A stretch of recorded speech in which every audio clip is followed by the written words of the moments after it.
네, 계속해서 자세한 내용 짚어보겠습니다. 국립재활원 재활보조기술연구과 송원경 과장님 모셨습니다. 과장님 어서 오십시오. 안녕하세요. 네, 저 학창 시절 때 생각하면 로봇이 청소도 하고 뭐 빨래도 할 거다 뭐 이런 게 마냥 상상으로만 느껴졌는데 실제로 저도 집에 로봇을 들여서 청소를 하고 있거든요. 과장님 댁에도 좀 당연히 있습니다. 있으시겠죠? 예. 써보니까 어떠세요? 편하기도 하고 예. 단순한 반복 작업을 조금 줄여주는 것 같아요. 우리가 앞으로 뭐 삶의 질 향상이라든지 네. 또 인구 고령화라든지 또 노동력 부족이라든지 이런 데 더 활용이 될 것 같습니다. 예, 저도 비슷한 생각입니다. 그래서 오늘 좀 집중적으로 얘기해 볼 게 뭐 단순한 생활의 편리뿐만이 아니라 누군가의 삶을 보조하고 돕는 그런 로봇에 대한 얘기를 좀 해볼까 합니다. 이거를 돌봄 로봇이라고 또 따로 부르기도 하더라고요. 이게 좀 많이 개발되고 있다고 하는데 요즘 어떤 것들이 좀 개발됐습니까? 예, 돌봄 로봇은 기본적으로는 특정 의존 집단, 예를 들어 최중증 장애인이라든지 거동이 불편한 노인이라든지 이런 분들을 돕는 기술을 말하고요. 예. 기본적으로 이제 저희가 9가지로 돌봄을 분류했어요, 작업을. 그래서 트랜스퍼 시켜주는 그 특정 지역에서 특정 지역으로 옮겨주는, 예. 옮겨 태우는 거. 지금 이렇게 나가는 화면 말씀이신 예, 거군요. 맞습니다. 예. 그 다음에 또 하나는 자세를 바꿔준다든지, 그 다음에 배설을 돕는다든지, 식사를 돕는다든지, 그 외에도 이동, 목욕, 커뮤니케이션 모니터링, 운동 로봇 등이 있습니다. 이런 로봇들의 수요가 좀 어느 정도로 있는 상황인 겁니까? 근데 보통 우리가 얘기하기로 지금 도와줄 사람이 한 20년, 10년, 20년 후에는 없다고 할 정도로 되게 어렵습니다. 그래서 그런 상황에서 봤을 때는 이 기술이 나중에는 돌봄자를 보조하는 기술로 예. 상당히 많은 활용이 될 걸로 예상됩니다. 그렇군요. 지금 9가지 기능으로 나눠서 돌봄 로봇을 네. 지금 개발하고 있다, 운영이 되고 있다 말씀하셨는데 그 중에 하나가 뭐 식사, 배변 이런 부분인 것 같습니다. 맞습니다. 이동하는 거는 저희가 영상으로 봤는데 식사의 경우는 로봇이 어떻게 기능을 하는 거죠? 그러니까 보통은 2가지 방법이 있는데요. 예. 하나는 이제 가만히 있으면 로봇이 이 근처로 음식을 옮겨주는 게 있고요. 또 하나는 지금 나오는 이 화면이군요. 예. 그 다음에 또 하나가 두 번째가 지금 나오는 건데요. 예. 자기 팔로 이 어느 정도 약간 움직이려고 그러면 예. 그때 도와주는 기술. 이런 것들이 있습니다. 아니, 잠깐만요. 이게 그 따로 입력을 하지 않아도 내가 슬쩍 움직이려는 느낌만 조금 줘도 로봇이 알아서 맞습니다. 도와준다는 말씀이신 거고요. 예, 어느 정도 약간의 운동 능력이 있으면 예. 살짝 들려고 하면 그때 싹 도와주는 거죠. 그렇군요. 그렇게까지 개발이 되군요. 예. 배변은 어떻게 처리합니까? 배변은 보통은 이제 배설물을 감지해주고 예. 그 빨아들이고 그다음 물을 뿌려주고 말려주고 뭐 이런 형태로 돼 있는 것도 있고요. 소변만 빨아내는 형태도 있습니다.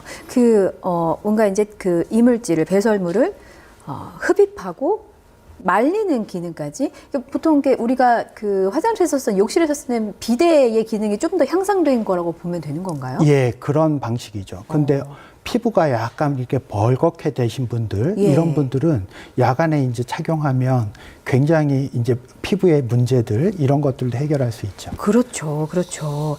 자세 바꿔주는 로봇도 있다고 했는데 자세 바꾸는 거는 욕창 예방 이런 걸까요? 예.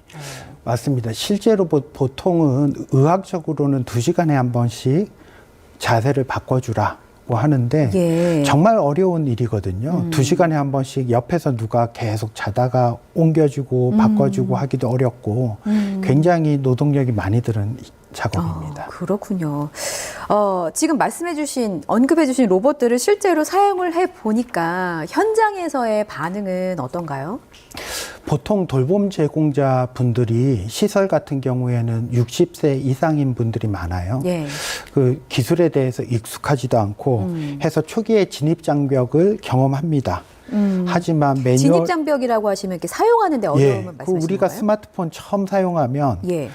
너무 어색하잖아요. 그렇죠. 그러니까 누군가 옆에서 사용자 경험을 전달해 줘야 된다든지 이러면 더 쉽게 사용할 수 있잖아요. 예, 그거하고 동일합니다. 그렇군요. 매뉴얼을 볼 수 있으면 또 매뉴얼 또는 훈련이나 교육을 제공할 수 있으면 그런 방식을 따라서 활용하게 됩니다.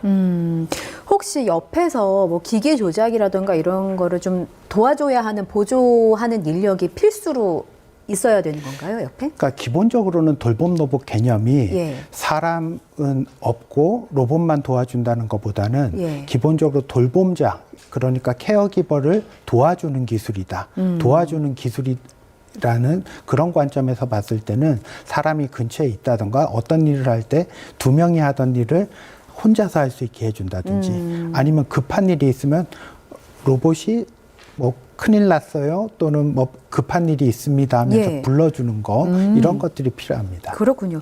가족분들의 반응도 좀 궁금해지네요. 예, 저희가 시설에서 기본적으로 한 1년 정도 특정 기술을 갖다가 괜찮은지 안 괜찮은지 뭐 돌봄 부담이 얼마나 줄어드는지 예. 연구를 했었었는데요.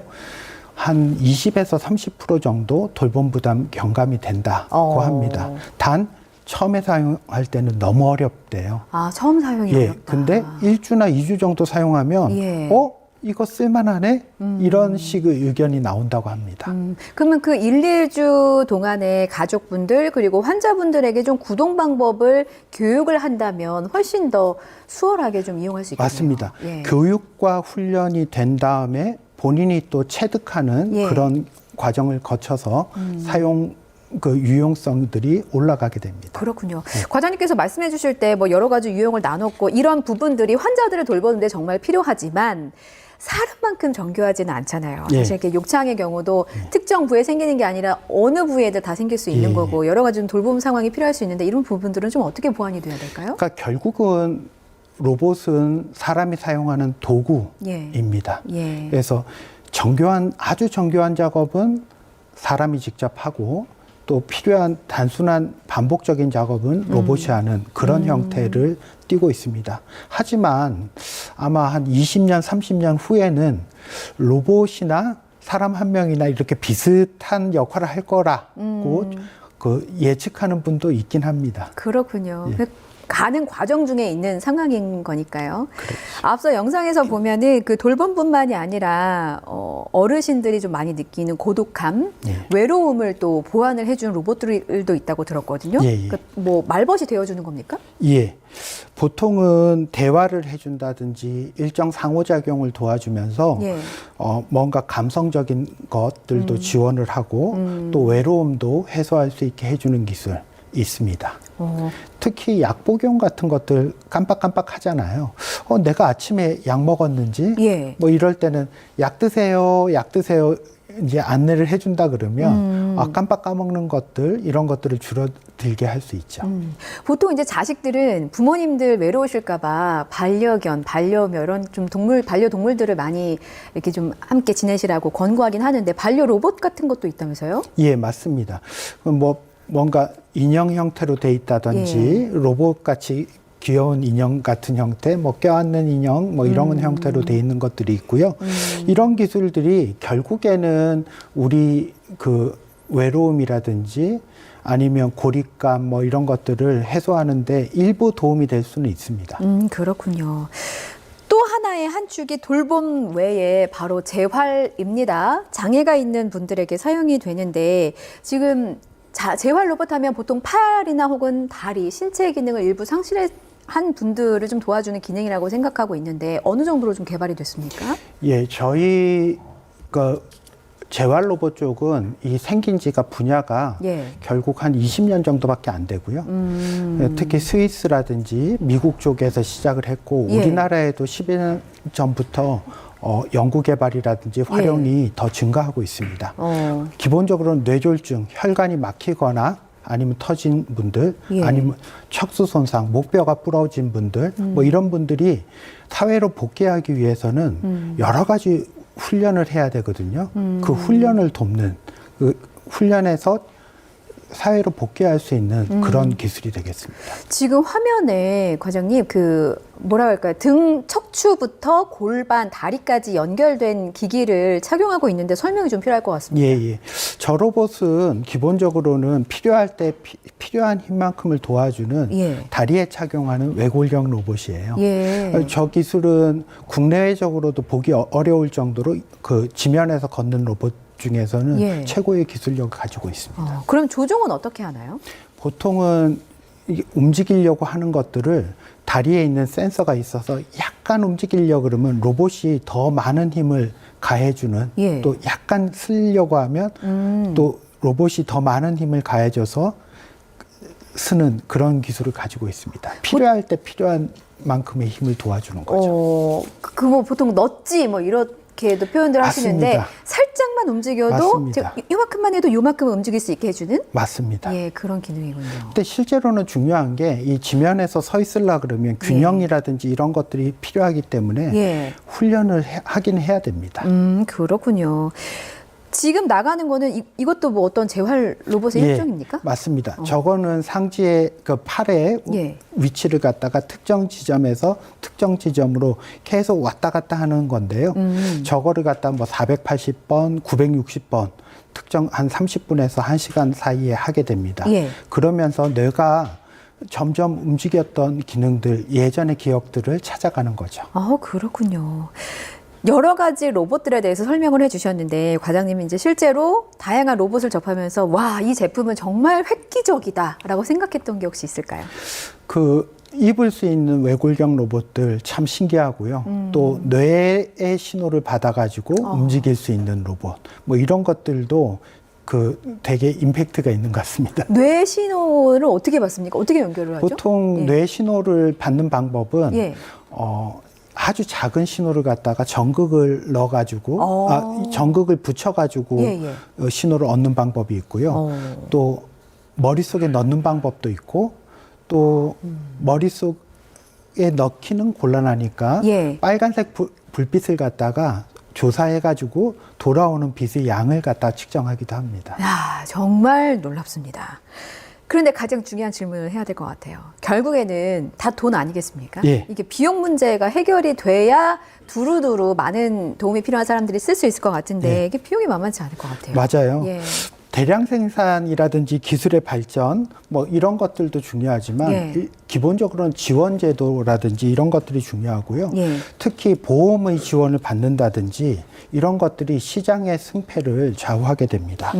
또 비싼 비용은 민간 시장에서는 렌탈 또는 리스를 통해서 예. 또 사용할 수도 있고요. 예. 궁극적으로는 우리가 이 시장이 성숙됐느냐 안 됐느냐는 자동차 사고 보험 같이 그런 보험 제도가 만들어지느냐 이런 것들도 중요합니다. 그렇군요. 지금 앞으로 주어진 과제에 대해서 짚어주신 것 같아요. 결국에는 이제 상용화가 돼서 뭐 재활, 뭐 기관에서든 혹은 가정에서든 두루두루 좀 많은 분들이 도움이 필요한 분들이 쓸 수 있으면 좋겠습니다. 혹시 마지막으로 제가 여쭙지 못한 부분이 있으면 한 말씀 해주시죠. 예.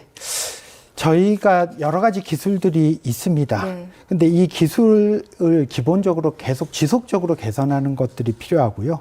두 번째는 얼마나 사용하기 쉬운지 상호작용이 잘 되는 것들 중요하고 또 이해 당사자 분들이 연구개발 전 과정에서 참여하는 것들이 중요합니다. 그리고 정책적으로는요. 예. 시범적으로 보급하는 것들. 그래서 우리가 사용 경험을 얻는 거 또 공산품인지 의료기기인지 이런 분류를 잘하는 거 이런 것들이 중요합니다. 예. 알겠습니다. 몸이 불편한 분들 그리고 돌봄이 필요한 분들이 일상을 좀 제대로 살아갈 수 있도록 많은 노력이 필요할 것 같습니다. 지금까지 국립재활원 재활보조기술연구과 송원경 과장과 함께 말씀 나눠봤습니다. 오늘 고맙습니다.